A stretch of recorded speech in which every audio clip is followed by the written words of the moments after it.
Ayo, oke guys, welcome back to Gnosis alias Cakradiva dalam pembahasan alur cerita Martial Universe Wudong Qiankun Season 6 episode ke-11. Seperti biasa, kita review dulu pembahasan alur cerita episode sebelumnya, di mana simbol leluhur pelahap dan kekuatan itu dia gunakan untuk balik melahap Tauti hingga lenyap. Setelah mengalahkan Song Jian, Lindong mendapat segel Nirvana tambahan dan membuat peringkatnya melejit hingga menempati posisi ke-8. Nah, 24 peserta terbaik menuju Gunung 100 Dinasti untuk babak final dan mereka disambut oleh perwakilan 8 sekte super termasuk sekte Yuan yang dipimpin Liu Tong.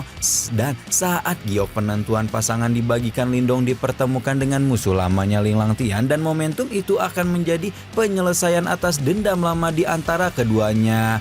Pertarungan pun pecah dan Ling Langtian menunjukkan perubahan luar biasa ketika mengungkap transformasi iblisnya. Namun bahkan dengan transformasi iblis, Ling Langtian masih ditekan oleh Lindong dan hal itu membuat Antek Dajjal itu kehilangan kewarasan untuk segera mengungkap kekuatan gila lainnya. Gimana cerita selanjutnya? Langsung aja atuh kita terobos. Ling Langtian benar-benar menjadi gila ketika transformasi iblisnya masih mampu mengalahkan Lindong dan hal itu justru membuatnya berambisi untuk menghabisi seluruh anggota klan Lin maupun orang-orang dari Kekaisaran Yan besar. Saat ini yang ada di dalam pikiran Ling Langtian hanya membunuh dan Lindong berpikir bahwa perubahan ini kemungkinan besar disebabkan karena efek samping transformasi iblis yang dia gunakan. Udah empet banget mendengar racauan barbar Ling Langtian, Lindong pun berhenti menghindar dan mulai melakukan serangan balasan yang membuat mantan jenius klan Lin itu digebugin, terpontang-panting ampe bengek dan akhirnya terhempas menubruk reruntuhan arena tempur dengan begitu kejam.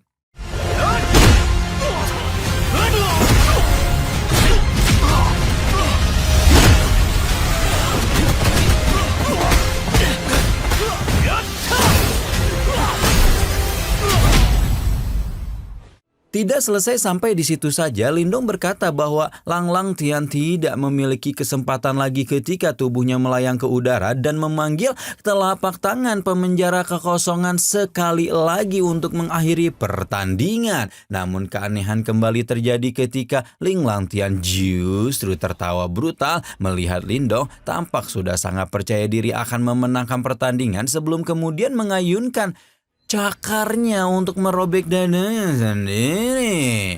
Darah mengucur deras dari sana, namun bukannya menetes ke sana, cairan merah pekat itu justru menggumpal dan berubah menjadi jangkar raksasa yang menyerbu lurus ke arah telapak tangan pemenjara kekosongan. Yang membagongkan adalah jangkar darah yang dikeluarkan Ling Langtian ternyata bisa menghancurkan telapak tangan pemenjara kekosongan, bahkan perisai naga langit hijau dengan begitu mudah.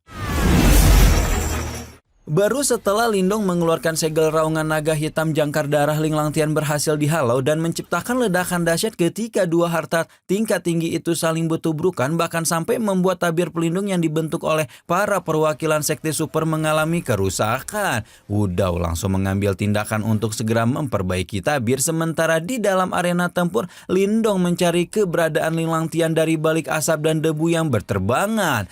Lindong memicingkan matanya ketika menemukan gelok satu itu malah tertawa kencang sekali lagi sebelum akhirnya kembali meledakkan aura berdarah dalam dirinya ketika melakukan apa yang disebut sebagai pengorbanan jiwa primordial. Ling Langtian menggumpalkan energi berdarah hingga membentuk sosok iblis raksasa darah yang mengerikan sebelum kemudian melemparkan dirinya sendiri ke dalam si iblis darah yang membuat seisi Gunung 100 Dinasti tercengang. Liu Tong bahkan menyebut Ling Langtian memiliki banyak akal untuk memenangkan pertandingan, bahkan sampai rela mengorbankan jiwa primordialnya sendiri. Baru setelah Ling Langtian menyatu dengan iblis darah, ledakan energi yang menggoncang seluruh arena meletus dari dalam tubuh iblis darah dan membuat Wudao yang emang udah gemes pengen ngekader Lindong mulai khawatir, berpikir calon kadernya yang sempurna itu berada dalam bahaya. Tanpa membuang banyak waktu, Iblis Darah segera mengayunkan tangan besarnya kuat-kuat ke arah Lindung dan membuat pemilik batu suci itu segera menggunakan transformasi naga langit hijau untuk membentuk lonceng pelindung. Lonceng berdentang keras ketika bertubrukan dengan tangan Iblis Darah hingga membuat seolah jiwa Lindung ikut tergoncang bersamanya. Namun entah apa yang terjadi, Lindung justru dengan nekat mengkonfrontasi Ling Langtian agar terus menyerangnya sampai menyebut-nyebut apakah kekuatan keluarga utama klan Lin yang anjing itu bangga-banggakan tidak dapat menembus pertahanan keluarga cabang seperti dirinya.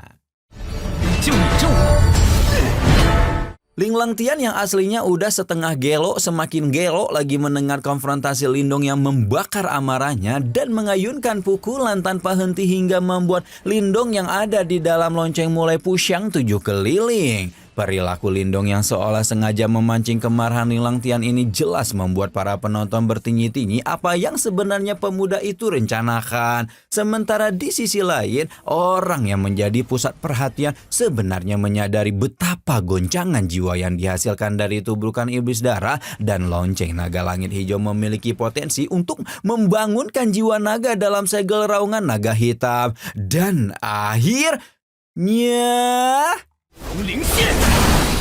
akhirnya rencana Lindong berjalan persis seperti apa yang dia inginkan, di mana serangan bertubi-tubi Iblis Darah berhasil membangunkan roh naga dalam segel raungan naga hitam dan menyebabkan naga raksasa berwarna hitam legam yang sebelumnya dimiliki oleh dinasti Feng Yun itu muncul sekali lagi di medan laga. Naga hitam menyerbu ke arah Ling Langtian dan menghancurkan jangkar darahnya sebelum kemudian membenturkan tubuhnya kepada Iblis Darah berkali-kali hingga membuat Ling Langtian kehabisan kesabaran sebelum mencengkram tubuh naga hitam itu dengan cakar Iblis Darahnya. Sayang tindakan Ling Langtian itu sudah masuk dalam proyeksi Lindong sehingga dia langsung meledakkan tubuh naga hitam dan membuat Iblis Darah terdorong mundur dengan karena kekuatan ledaknya. Tidak selesai sampai di situ saja, Lindong juga memanggil keluar naga langit hijau sebelum turut meledakkannya hingga membuat Iblis Darah Ling Langtian terdorong mundur sekali lagi dan menabrak tabir pembatas arena tampuran. Benturan terakhir ini membuat Ling Langtian yang berada di dalam Iblis Darah ikut goyah dan momentum itu tidak disia-siakan sama sekali oleh Lindong ketika mengaktifkan transformasi naga langit hijau sebelum menyerbu Iblis Darah dengan pukulan bertubi-tubi. Segala serangan yang Lindong lakukan ditunjukkan untuk membuka celah pada Iblis Darah sehingga dia bisa melayangkan serangan langsung kepada Ling Langtian yang ada di dalamnya. Serangan Lindong membuahkan hasil dan ketika Ling Langtian benar-benar goyah, cakar naga langit pun berhasil merobek tubuh Iblis Darah. Cakar naga masih terus melaju dan meraih tubuh Ling Langtian yang ada di dalam Iblis Darah sebelum melemparkannya dengan begitu kejam. Iblis Darah runtuh di depan mata orang, sementara Lindong yang telah menonaktifkan transformasi naga langit mendekati Ling Langtian perlahan dan berkata bahwa hari ini dia akan menuntut keadilan untuk ayahnya. Ling Langtian masih sempat tertawa kencang ketika menyebut bapak Lindong memang orang tidak berguna dan membuat tuan muda keluarga cabang klan Lin Kotayan itu segera menghadiahkan pukulan penuh dendam membara sambil mengingatkan penderitaan yang dirasakan keluarganya karena dianggap sebagai penyebab keluarga mereka tidak bisa kembali ke klan utama. Lindong juga masih mengingat jelas bagaimana pada awal-awal kultivasinya Ling Langtian sebagai jenius klan utama bersikap begitu sombong bahkan sampai menindasnya terang-terangan dan lebih mengedepankan kepentingan klan lain di depan khalayak umum hanya demi mempertahankan martabatnya sendiri. Meski demikian ketika itu Lindong menolak untuk tunduk dan terus memberi perlawanan sebelum berjanji bahwa dia akan membalas penindasan ini 100 kali lipat. Lindong terus berjuang, berkembang, dan mendaki untuk takdirnya sendiri. Hingga hari ini dia berhasil berdiri tegap di hadapan Ling Langtian dan akan segera mewujudkan janjinya untuk membalaskan penindasan yang dulu dia dapatkan. Dengan kejam Lindong merong separuh tangan Ling Lantian dan menyebut antek dajal satu itu meraung kesakitan namun sama sekali tidak berdaya untuk memberikan perlawanan. Tidak cukup dengan satu tangan, kini Lindong meraih kaki Ling Lantian dan menunjukkan kedalaman dendam yang tidak dapat dibayangkan oleh semua orang. Meski sudah berada dalam kondisi menyedihkan seperti itu, Ling Lantian masih sempat-sempatnya bersikap sok keras dengan menyebut dirinya tidak mungkin kalah dari Lindong yang hanyalah sampah keluarga cabang, dan membuat Lindong segera meraih kepalanya untuk menutup mulut Ling Lantian selama-lamanya. Lindong menatap mata Ling Lantian tajam dan berkata bahwa hari ini sampah keluarga cabang inilah yang akan mengambil nyawanya. Tepat setelah mengatakan itu, Lindong segera kepala Ling Lantian dan membuat kekuatan hidup meninggalkan tubuhnya dengan cepat. Pertempuran yang begitu megah, kejam, dan dipenuhi dendam itu membuat semua orang tidak dapat menahan tekad-jotan mereka. Liu Tong yang awalnya berpikir bahwa Qiang Tian dari dinasti Tian Yuan akan kembali menjadi pemenang dalam perang 100 dinasti, kini mulai meragukan penilaiannya dan mengakui bahwa Lindong memiliki kekuatan yang sama sekali tidak kalah dengan sang peringkat pertama. Tidak hanya Liu Tong, bahkan King Qian sendiri pun berkata bahwa dia juga tidak akan bisa memenangkan pertarungan melawan Ling Lantian dengan mudah dan secara langsung mengakui bahwa Lindong merupakan pemuda yang penuh kejotan. Nah, ketika semua orang sudah dibuat kagum dengan kekuatan Lindong itulah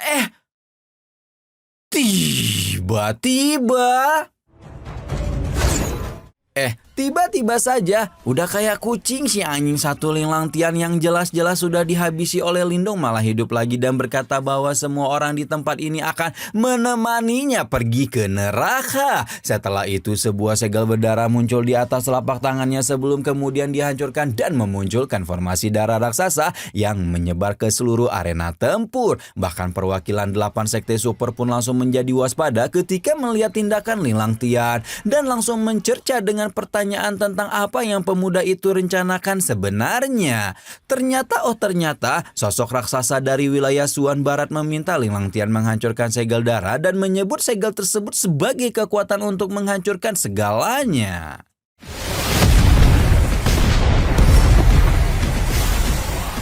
Kewaspadaan semua orang yang ada di sana semakin meningkat ketika Ling Lantian meledakkan dirinya sendiri dan tepat ketika itu beberapa formasi lain yang menyebar di seluruh medan perang kuno dan aktif pada waktu yang bersamaan dengan ledakan Ling Lantian. Udah memperhatikan diagram formasi yang sedang terbentuk di langit dan menyadari bahwa diagram itu jelas bukanlah formasi sembarangan. Situasi menjadi semakin mencekam ketika para perwakilan 8 sekte besar terkurung dalam penjara ruang sebelum kemudian diikuti oleh munculnya robekan ruang di udara ketika sesosok lelaki bertopeng berjalan keluar dari dalam retakan sambil melepaskan tekanan kekuatan yang luar biasa mengerikan dan membuat Lindong langsung tahu bahwa lelaki tua itu adalah orang dari wilayah Suan Barat. Liu Tong yang tampaknya mengenal lelaki bertopeng bernama Zeng Zong itu langsung mengingatkan bahwa dua wilayah mereka tidak saling mengganggu dan mempertanyakan kenapa orang luar wilayah itu harus menyusup untuk mengganggu pelaksanaan perang 100 dinasti. Tidak mau menjelaskan banyak-banyak tentang apa yang hendak dia lakukan, Zeng Zong hanya memerintahkan pasukan yang dia bawa untuk melakukan tugas mereka dan sejumlah besar orang dari wilayah Suan Barat langsung mengeluarkan 4 pelapon raksasa yang secara bersama-sama membentuk sebuah lubang hitam dengan kekuatan isap luar biasa. Lubang hitam itu menelan segalanya dan pemandangan ini membuat Liu Tong berpikir apakah wilayah Suan Barat berencana untuk menghancurkan medan perang kuno. Zeng Zong masih menunjukkan perangai yang tenang ketika menyebut betapa wilayah Suan Timur telah menduduki tanah berharga ini selama bertahun-tahun dan sekarang giliran wilayah Suan Baratlah yang menikmati kekayaan medan perang kuno. Sekarang para perwakilan sekte super paham bahwa maksud kedatangan Zeng Zong bukan untuk menghancurkan medan perang kuno, melainkan untuk memindahkan tempat legendaris itu ke wilayahnya sendiri. Liu Tong merasa kejadian ini harus segera disampaikan kepada sektenya dan berusaha berusaha untuk mengirim pesan jiwa primordial yang sayangnya tidak dapat meloloskan diri dari diagram formasi penyegel langit yang dapat menyegel segalanya, sehingga 8 sekte besar juga tidak akan mengetahui apa yang terjadi di tempat ini.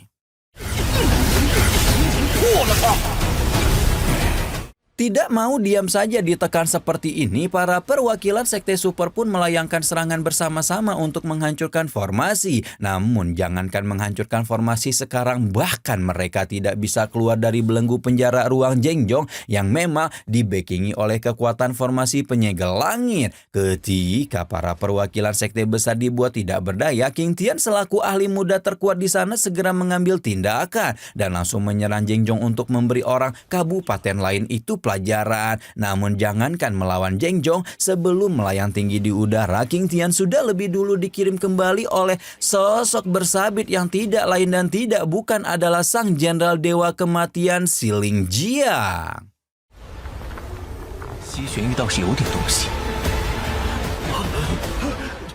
Waduh, ini roh gentayangan 1 udah tinggal setitik esensi jiwa primordial malah bangkit lagi, dan yang membanggakan dia bangkit dengan kekuatan yang lebih besar. Kira-kira apa yang terjadi sampai Siling Jiang bisa dihidupkan kembali seperti ini? Atau apakah Lindong bisa menangani sang jenderal dewa kematian dengan kekuatan update-nya? Mampukah wilayah Suan Timur mempertahankan medan perang kuno dari tindakan licik wilayah Suan Barat? Nantikan terus pembahasannya hanya di Ginosis. Rama di sini pamit. Bye-bye.